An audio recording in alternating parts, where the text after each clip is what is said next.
¿Conoces a Patch Adams?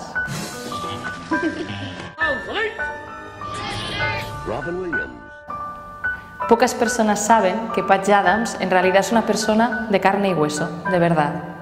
Y es mucho más que lo que se ve en la película. Patch Adams va a estar en el METAFORUM por primera vez en su curso Taking Care junto con Bert Iser. En este curso ellos nos van a enseñar cómo tratar a las otras personas desde el corazón, con amor. Y es un curso que puede servir para cualquier persona que esté en contacto con otras personas, para líderes, para gerentes, para terapeutas, para médicos, cualquier persona que esté relacionándose con otras personas.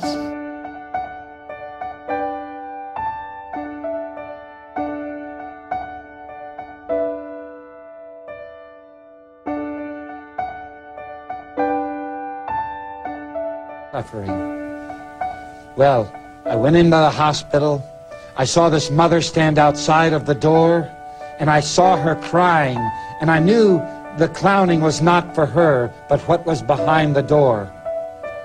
I walked through that door, and this was 7, 8 years ago, and I remember exactly like it was a movie you're showing me. And there was a young boy, 6 years old, named Rido. I never even hear this name before. And 3 women around, because most doctors in those countries, poor countries, a lot of them are women because men want to make more money, which is why they go into medicine in America, because they make more money. Claro. So 3 women were around his table. This was a burn hospital. He had 80% of his body burned. The tiny little face had no burns. And everything down to his knees was 3rd-degree burns.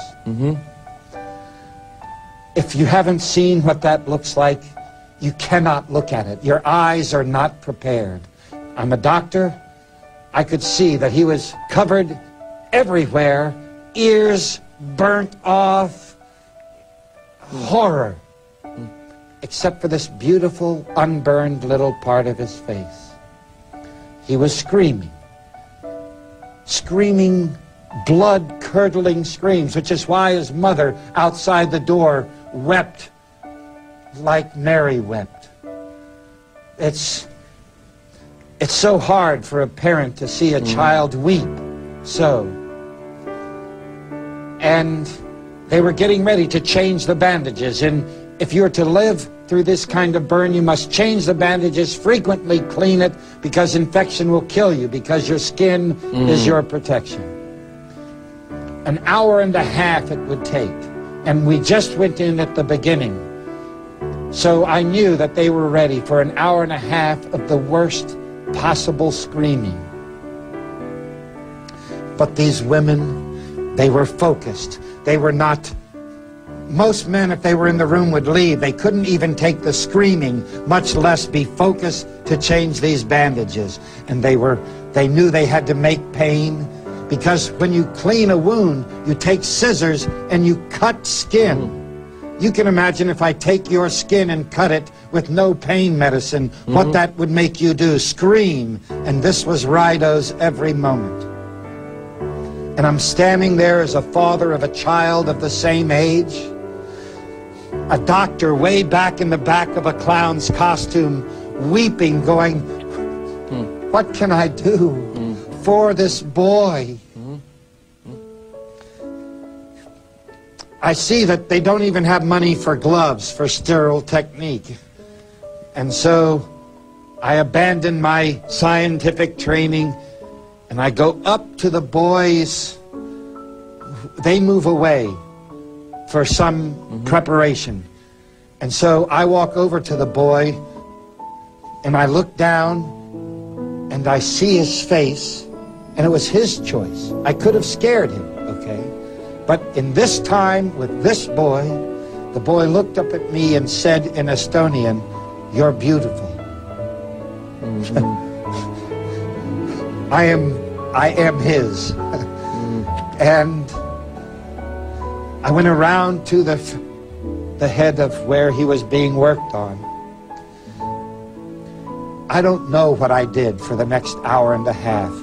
I stroke his head, and I say, you're beautiful. You're beautiful. You're going to live. You're beautiful. You're going to live. You are beautiful. He didn't understand what I was saying. You know, I could have been, to him it sounded like, what did I care? You're beautiful. You're going to live. For the next hour and 20 minutes, he did not let out one scream. We were taken to the fat part of the wedge. Can I tell you, as a scientist, as a doctor, where we went? I don't have any idea. I can't make it. Love and humor make it. Like it made last night. I didn't make last night. Love took over, as it took over in that moment. Usted fue instrumento del amor. Exactly. Are those examples enough?